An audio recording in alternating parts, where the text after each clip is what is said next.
बिस्मिल्लाहिर्रहमानिर्रहीम रब्बि इश्रह ली सदरी व यस्सिर ली अमरी वहलुल उक़दतम मिन लिसानी यफ़क़हू क़ौली रब्बि ज़िदनी इल्मा। अस्सलामु अलैकुम डियर स्टूडेंट्स, हमने स्टार्टिंग सिस्टम के सोलोनाइड के सर्किट के बारे में पढ़ा। अब हम स्टार्टिंग सिस्टम में स्टार्टर मोटर के मोटर वाले हिस्से के सर्किट डायग्राम के बारे में, उसकी इलेक्ट्रिकल सिस्टम के बारे में पढ़ेंगे। क्योंकि स्टार्टिंग सिस्टम जो होता है उसमें स्टार्टर मोटर बहुत ज़्यादा हैवी करंट लेती है और हम उस हैवी करंट को बैटरी से डायरेक्टली स्टार्टर मोटर को देने के लिए सोलोनाइड को बतौर स्विच इस्तेमाल करते हैं। और इग्निशन स्विच को हम बतौर स्विच इस्तेमाल करते हैं सोलोनाइड के। इग्निशन स्विच से हम सोलोनाइड को ऑपरेट करेंगे। सोलोनाइड जो है वो स्टार्टर मोटर को ऑन और ऑफ करेगा, क्योंकि सोलोनाइड जो होता है वो एक हैवी ड्यूटी स्विच का काम कर रहा होता है। तो सोलोनाइड का फंक्शन देखा हमने कि सोलोनाइड जो है वो किस तरीके से स्टार्टर मोटर के सर्किट को ऑन और ऑफ करता है। उसमें दो हैवी ड्यूटी पॉइंट लगे होते हैं। ये प्लेट होती है जो पीछे आके इन दोनों पॉइंट्स को जोड़ती है और ये सर्किट ऑन हो जाता है। और इस तार के जरिए, ये नीचे वाले पॉइंट से इस तार के जरिए स्टार्टर मोटर को हैवी ड्यूटी करंट मिलना शुरू हो जाता है। यहाँ से इस तार से पॉजिटिव आता है और इसकी बॉडी से ग्राउंड यानी कि नेगेटिव मिलता है और ये स्टार्टर मोटर जो होती है इसका सर्किट कंप्लीट हो जाता है और ये मोटर घूमना शुरू कर देती है। दूसरा सोलोनाइड, जब ये प्लंजर, ये प्लेट जब पीछे आती है तो इसमें ये प्लंजर जो होता है वो पीछे की तरफ हरकत करता है। तो ये शिफ्ट फॉर्क है, ये जो आपको प्लास्टिक का एक बार सा नजर आ रहा है, ये आगे की तरफ हरकत करेगा। ये इस ओवर रनिंग क्लच को दबाएगा, आगे को इस तरफ को पुल करेगा और ये पिनियन गियर जो है ये आगे की तरफ, बाहर की तरफ निकलेगा और इंजन के फ्लाई व्हील के साथ मिल जाएगा। ये सोलोनाइड पीछे की तरफ जाएगा और ये इस तरफ आगे को, बाहर को निकलेगा। जब हम स्टार्टिंग सिस्टम को बंद कर देते हैं यानी कि इग्निशन स्विच को छोड़ देते हैं तो ये स्प्रिंग की वजह से प्लंजर जो है वापस प्लेट आगे को आ जाती है, अपनी हालत में आ जाती है और ये पीछे चला जाता है। ये शिफ्ट फॉर्क जो होती है ये वापस पीछे को खींच लेती है इस पिनियन गियर को। तो ये पिनियन गियर जो है वो इंजन से अलग हो जाता है। अब हमने देखा कि इस सोलोनाइड के अंदर दो तरह की वाइंडिंग्स होती हैं। पुल इन वाइंडिंग जो कि मोटी तार की होती है और सर्किट ऑन होने पे प्लंजर को पीछे खींचती है। दूसरी बारीक तार की होल्ड इन वाइंडिंग जो कि इस प्लंजर को पकड़ के रखती है। जब पुल इन वाइंडिंग का सर्किट बंद हो जाता है तो होल्ड इन वाइंडिंग जो है वो इस प्लंजर को पीछे को पकड़ के रखती है ताकि ये दोनों पॉइंट जो है वो मिले रहें तब तक, जब तक हम गाड़ी को स्टार्ट करते रहते हैं, जब तक हम गाड़ी को सेल्फ लगाए रखते हैं। उस दौरान इस तार से पॉजिटिव करंट जो है वो मोटर में आता है। उसके बाद हम देखते हैं कि जब सोलोनाइड के इस पॉइंट पे पॉजिटिव आ जाता है, यहां से पॉजिटिव होता हुआ इस प्लेट में और इस प्लेट से होता हुआ इस पॉइंट पे आ जाता है तो ये नीचे जाता है किसमें, स्टार्टर मोटर के अंदर।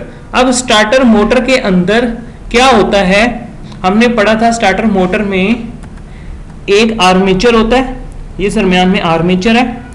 इस आर्मेचर को करंट मिलता है कार्बन ब्रशेस की मदद से।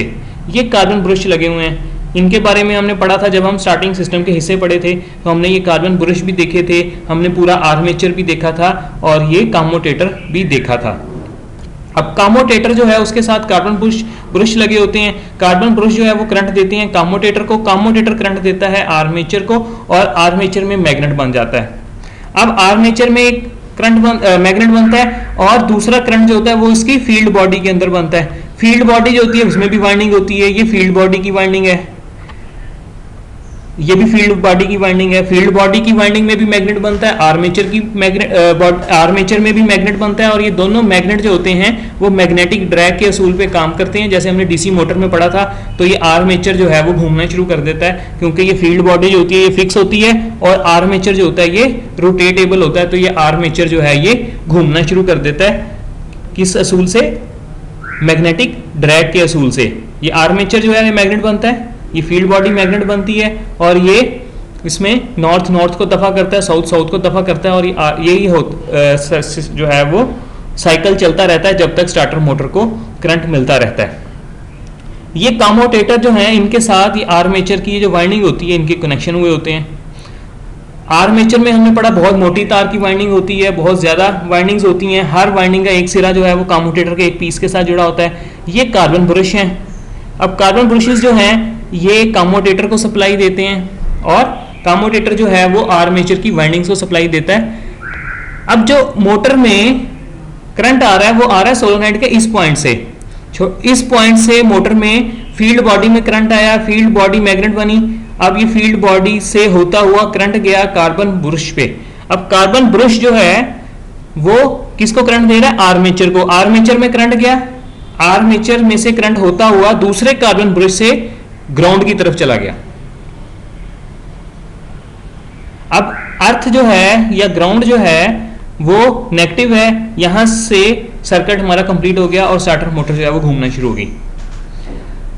अब स्टार्टर मोटर में हमने हिस्से इसके पढ़े थे, तो आर्मेचर जो है इसके अंदर यहाँ पे ड्राइव पिनियन लगा होता है, यहाँ पे शिफ्ट फॉर्क होता है जो कि आगे पीछे स्लाइड करवाता है आर्मेचर के ऊपर किसको? ये पिनियन गियर जो है ये इस ड्राइव पिनियन जो है ये वाला, ये आगे पीछे स्लाइड करता है आर्मेचर के ऊपर इस ओवर रनिंग क्लच की मदद से। ये ओवर रनिंग क्लच जो है स्लाइडेबल होता है, इसके ऊपर झरियां बनी होती हैं अंदर वाली साइड पे और आर्मेचर की जो शाफ्ट होती है उसके ऊपर झरियां बनी होती हैं अंदर वाली साइड पे। इनको इंटरनल सप्लाइंस बोलते हैं, इनको इंटरनल सप्लाइंस कहते हैं, इनको एक्सटर्नल सप्लाइंस कहते हैं और ये एक दूसरे के ऊपर स्लाइड करती हैं घूमती हुई। बस इतनी सी, ये तकरीबन 1 इंच के कुछ हिस्से तक जो है ये सिर्फ आगे पीछे स्लाइड कर सकता है। कोई 1 इंच के आधे या आधे से थोड़े से ज्यादा हिस्से तक ये आगे पीछे स्लाइड कर सकता है, उससे ज्यादा नहीं। ओवर रनिंग क्लच का हमने काम पढ़ा था कि ओवर रनिंग क्लच जो है वो एक साइड पे फ्री होता है, दूसरी साइड पे लॉक होता है। जब आर्मेचर इस पिनियन को घुमाएगा तो ये लॉक हो जाएगा और जब इंजन जो है वो पिनियन को घुमाएगा तो ये फ्री हो जाएगा। ये शाफ्ट का पिछले वाला हिस्सा होता है, यहाँ पे एक बुश लगा होता है, ये शाफ्ट का आगे वाला हिस्सा होता है, यहाँ पे एक बुश लगा होता है जिसने इस शाफ्ट को होल्ड किया होता है। अब हम देखते हैं कि ये सर्किट जो है स्टार्टर मोटर का जो सर्किट है इसमें कौन सा सर्किट जो है वो इस्तेमाल किया गया है। यहां से देखिए स्टार्टर मोटर में यहां से पॉजिटिव आया, यहां स्टार्टर मोटर को जब हमने ऑन किया, जब हमने इग्निशन स्विच को एसटी पॉइंट पे लेके गए, वो करंट जो है वो सोलोनाइड पे आया, सोलोनाइड ऑन हुआ और सोलोनाइड ऑन होने से बैटरी का पॉजिटिव इस पॉइंट से इस पॉइंट पे आया, इस पॉइंट से नीचे आया मोटर की तरफ। अब मोटर में फील्ड बॉडी से होता हुआ आर्मेचर और आर्मेचर से होता हुआ ग्राउंड हो गया। अब यहां पे देखिए फील्ड बॉडी और आर्मेचर एक दूसरे में सीरीज सर्किट में जुड़े हुए हैं। अब यहां पे जरूरी नहीं है कि सीरीज सर्किट ही हो, यहां पे पैरेलल सर्किट भी हो सकता है। आर्मेचर से सोलोनाइड से करंट आए फील्ड बॉडी में और साथ ही सोलोनाइड से करंट आए कार्बन ब्रश के अंदर यानी कि आर्मेचर के अंदर, दोनों में पॉजिटिव आए और दोनों के दूसरे सिरे जो हैं वो एक कार्बन ब्रश में पॉजिटिव आ रहा है, दूसरा कार्बन ब्रश से करंट जो है वो नेगेटिव अर्थ हो जाएगा। एक फील्ड बॉडी में पॉजिटिव आ रहा है सोलोनाइड से, दूसरा जो है वो अर्थ हो जाएगा, यानी कि ये सर्किट जो है वो हमारा पैरेलल सर्किट में भी हो सकता है। स्टार्टर मोटर में सीरीज सर्किट भी होता है, स्टार्टर मोटर में पैरेलल सर्किट भी होता है और स्टार्टर मोटर में कंपाउंड सर्किट भी होता है। हमने 3 टाइप्स पढ़ी थी सर्किट की, सीरीज सर्किट, पैरेलल सर्किट और कंपाउंड सर्किट। अब तीसरी टाइप में क्या होगा, कार्बन ब्रश जो होते हैं वो जरूरी नहीं है, वो 2 नहीं होते। फील्ड वाइंडिंग जो है वो 2 नहीं होती, फील्ड वाइंडिंग्स भी 4 होती हैं, कार्बन ब्रश भी 4 होते हैं स्टार्टर मोटर के अंदर। अब यहाँ पे क्योंकि दिखाने के लिए, आपको समझाने के लिए सिर्फ 2 बनाए गए हैं, क्योंकि 2 जो होते हैं वो इनके आमने, ये 2 ऊपर नीचे हैं, 2 जो होंगे वो आमने सामने होंगे, एक इस तरफ होगा एक पिछली तरफ होगा।